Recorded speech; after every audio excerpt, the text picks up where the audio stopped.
Salut, je suis Emma et j'ai du mal à être en couple. Depuis le collège, alors que beaucoup de filles couraient déjà au rendez-vous amoureux, aucun gars ne s'intéressait à moi, ce qui était plutôt agaçant. En quoi suis-je pire que les autres filles? À l'université, rien n'a changé. Actuellement, je suis en 4e année et je n'ai pas encore rencontré de garçon. Pas une fois. Je ne sais pas pourquoi, mais je ne parviens rien sur ce plan. Bien sûr, je cause avec quelques gars, mais cela n'est en rien une amitié, plutôt une relation ordinaire entre connaissances. Et récemment, mon amie Lisa a décidé de changer la donne. Je ne savais pas comment elle comptait s'y prendre, vu qu'il n'y avait presque pas de garçons dans notre groupe composé d'étudiants en orthophonie. Elle-même sortait avec un mec d'une autre faculté. De connivence avec ce dernier, ils ont décidé de me présenter à l'un de ses camarades. Selon notre emploi du temps, nous avions une journée avec 1h30 de libre entre les cours. Je passais habituellement mon temps au réfectoire, ensuite à la bibliothèque. Mais selon le plan de Lisa, je devais me joindre à eux, qui préféraient quitter l'université pendant 1 heure pour aller se promener dans le parc ou s'asseoir dans un café, pas cher à proximité. Pas besoin de préciser que cette idée m'enchantait guère, mais Lisa était inflexible sur le sujet. C'est ainsi que commença l'aventure. Cyril, le mec de Lisa, et Eudes, avec qui je suis censée me mettre ensemble, n'étaient pas si mauvais comme gars. Par contre, il me semblait qu'Eudes et moi, nous pouvions rivaliser en termes de timidité.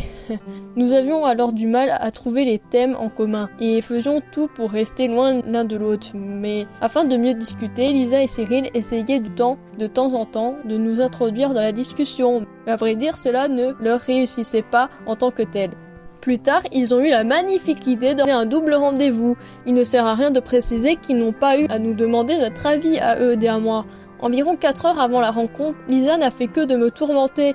Elle a fouillé dans toute ma garde-robe, à la recherche de quelque chose et de belle et de inhabituel. Finalement, elle m'a donné l'une de ses robes, déclarant que je n'avais pas de vêtements propices pour des rendez-vous sur une durée de 2 heures. Elle m'a coiffée, au point où j'ai même commencé à regretter d'avoir les cheveux longs. Ces derniers étaient tressés de telle enseigne que j'avais peur de bouger pour ne rien gâcher. Et ensuite, elle m'a longuement maquillée en disant qu'elle savait comment se faire belle pour un rendez-vous. Et en fin de compte, je me sentais toute bizarre. C'était comme si on m'a changé en une autre personne. Ensuite, nous nous sommes allés à la rencontre des garçons.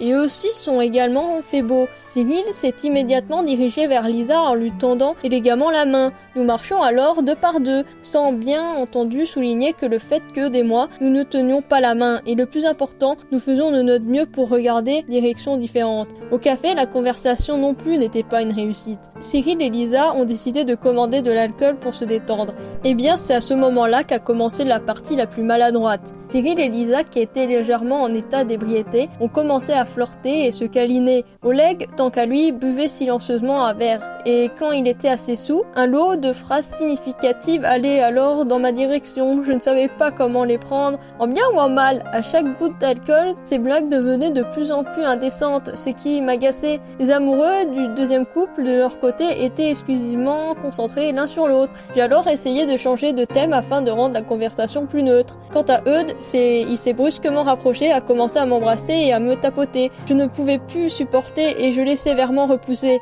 ce qui a provoqué une tempête d'émotions chez lui. Ce ne fut qu'un moment que Cyril et Lisa ont enfin daigné à faire attention et nous ont commencé à nous calmer, mais en vain. Le mec était sérieusement remonté, au point de s'en prendre à ces derniers. À un moment donné, j'avais marre de tout cela. J'ai donc attrapé mon sac et je me suis tout simplement tiré, soulignant à Lisa de m'envoyer une photo du reçu plus tard. Ce n'est qu'une fois rentrée chez moi que j'ai réalisé à quel point j'étais fatiguée de cette fameuse soirée. Je n'avais pas de ressentiment, mais je me sentais tout simplement vide, cherchant à comprendre pourquoi ma vie amoureuse était autant merdique. Après tout cela, je n'ai plus revu Eudes et Lisa, et ils ont cessé de se mêler de ma vie privée. J'espère vraiment que cela ne se reproduira plus. Like et abonne-toi à la chaîne si mon histoire t'a plu. Merci d'avoir regardé.